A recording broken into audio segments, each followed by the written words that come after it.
Ei, essa noite eu tive um sonho com nós dois. Hein? Essa noite. De quê?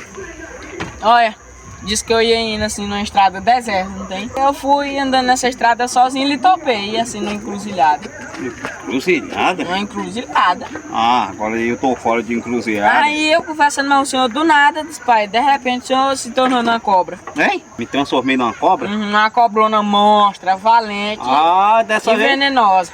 Dessa vez eu te comi. Respeite, rapaz. Hum. E seguindo, olha. Aí o senhor dava bote em mim, jogava o rabo pra me acertar e eu Jogar desviava. o quê, rapaz? Jogava o rabo, dava bote. Que história é essa? E eu em tudo eu que desviava. E achei uma torinha réu de pau desse tamanho. Fiquei pensando e desviando aquele seu bote, né?